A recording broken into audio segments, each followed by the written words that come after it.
Frank Weber's cotton was dying. It was August 1944, and the irrigation pump that kept his 240 acres alive in the brutal central Texas heat had been sputtering for 3 days. Without it, the crop would be gone in a week, and with it, the farm his grandfather had homesteaded in 1882.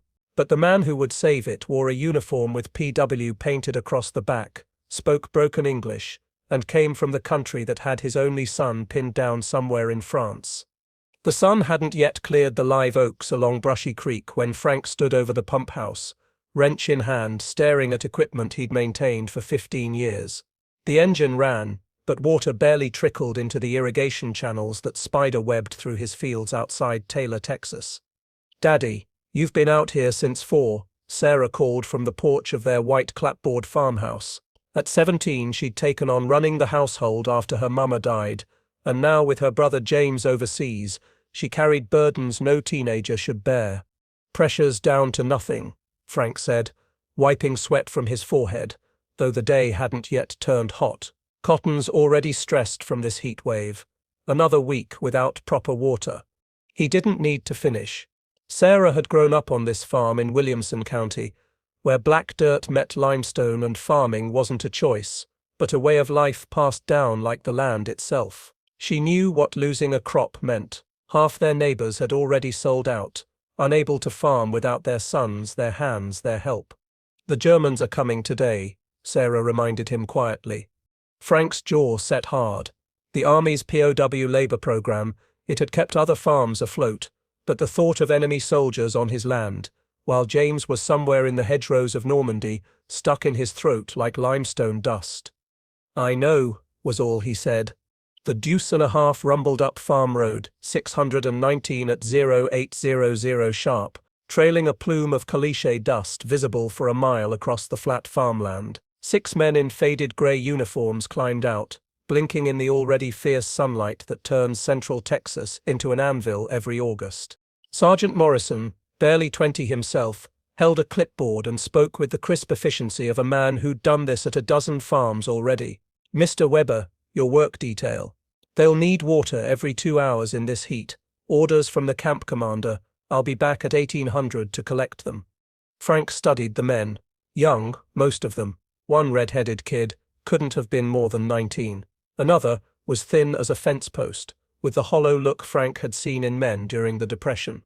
But it was the oldest one who caught his attention, maybe 35, with sun-creased eyes and hands that bore the distinctive calluses of a man who'd worked machinery and soil his whole life.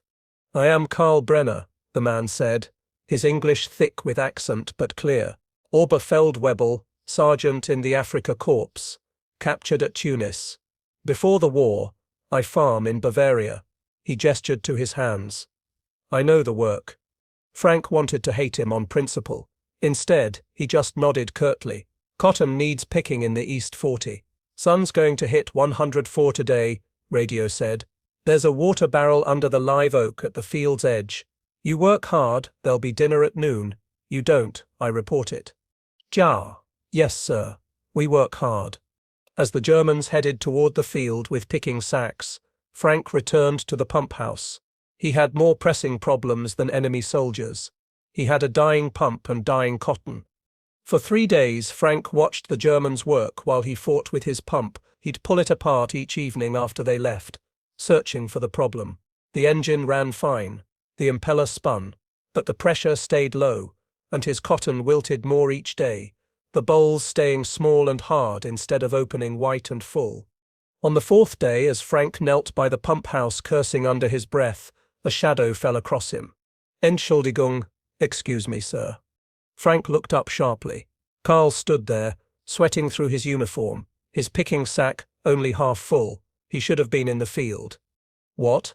Frank's tone was harsher than he intended. Karl hesitated, then knelt beside the pump. "May I look? In the Wehrmacht, I maintain vehicles. Before the war, I repair farm equipment. This sound," he gestured to the running pump. "I know this sound." Every instinct told Frank to refuse. But his cotton was dying and pride couldn't irrigate fields. He stepped back wordlessly. Karl studied the pump for less than 2 minutes.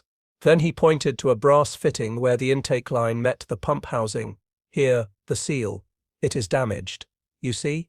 He traced a hairline crack in the rubber gasket, barely visible. Small leak, but at this point, it drops all pressure. The pump works hard but pushes nothing.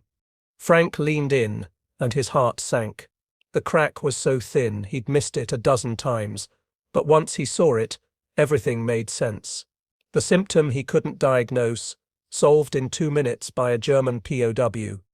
"I don't have a replacement seal," Frank said, the words coming out defeated. "We make one," Carl said simply. "You have leather, old belt, and the tar paper for the roofing." Section Veer.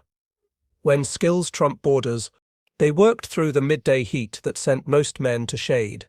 Carl used Frank's pocket knife to cut a precise gasket from an old leather belt, then layered it with tar paper for waterproofing, a trick he'd learned keeping irrigation pumps running in the bone-dry fields of Bavaria.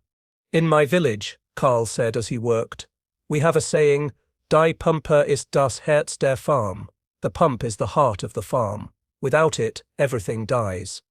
Frank handed him a wrench, and for a moment they were just two farmers fighting the same ancient battle against failing equipment and unforgiving land.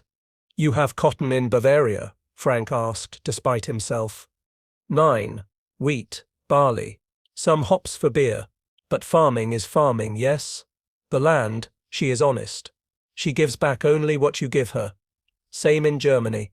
Same in Texas." They reinstalled the modified seal, tightened the fittings, and held their breath as Frank started the pump. The engine caught, the impeller spun, and water surged through the lines with pressure Frank hadn't seen in weeks. In the irrigation channels, water rushed toward his thirsty cotton, turning the dusty furrows dark and rich. Frank felt something loosen in his chest. His crop would make it. The farm would survive another season. "How'd you know?" he asked. "How'd you see what I couldn't?" Carl smiled slightly, the first expression beyond exhaustion Frank had seen on his face. "Because 3 years ago the same thing happens on my farm. I spend 4 days trying to find the problem. My wife, she finally looks and finds the crack. Sometimes we are too close to see clearly." The Germans returned each day after that, and something shifted. Frank still didn't like having POWs on his land, but he couldn't deny they worked harder than any hired hands he'd ever had. Carl taught the younger ones how to pick without damaging plants, how to read when cotton was ready, how to move efficiently in the murderous heat. On Sunday, Sarah invited Carl to sit on the porch for dinner: fried chicken, black-eyed peas, cornbread with buttermilk. Frank started to object, then stopped himself. The man had saved their crop. That meant something. "You have family?" Sarah asked, her natural kindness overcoming the awkwardness. Carl's face tightened. "A wife, Greta, a daughter, 12 years old, 2 sons." He paused.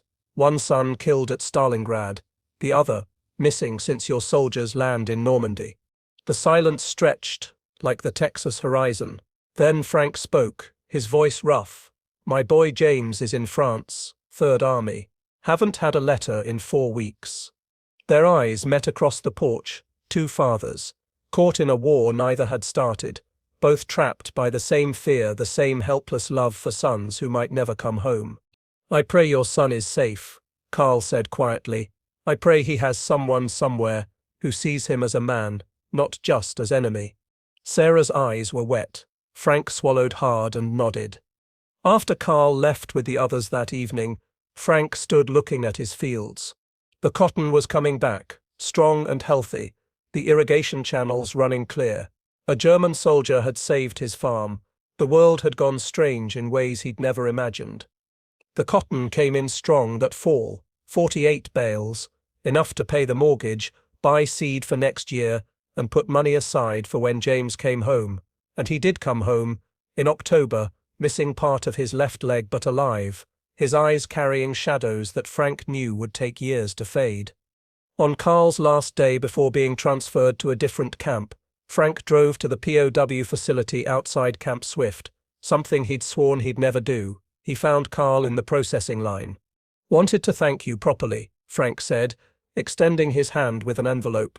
"There's $40 in there, payment for the pump repair. The army says I can't pay you direct, but I'm putting it with the Red Cross. They'll make sure it gets to your family in Bavaria. Karl stared at the envelope, then at Frank, his composure cracking. Frank, it's Frank. He gripped Karl's shoulder. When this damned war is over, you write to me.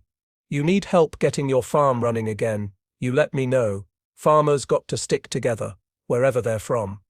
Karl couldn't speak. He just gripped Frank's hand with both of his, nodding. The war ended 7 months later. In June 1945, a letter arrived from Bavaria, postmarked through the Red Cross. Karl's son had been found alive in a British POW camp. His farm had survived the final bombing campaigns. They were rebuilding. Frank wrote back immediately, sending seeds from his own cotton crop and the names of equipment suppliers who'd shipped to Germany. The correspondence continued for decades. Two farmers separated by an ocean and a war, bound by the universal language of the land and the simple truth that sometimes humanity survives even when nations try to destroy it. Years later, when people asked Frank about the Germans who worked his farm during the war, he'd stand on his porch, looking out at fields still fed by the same pump Karl had repaired, and say simply, they were prisoners, but they were farmers first. And that made all the difference.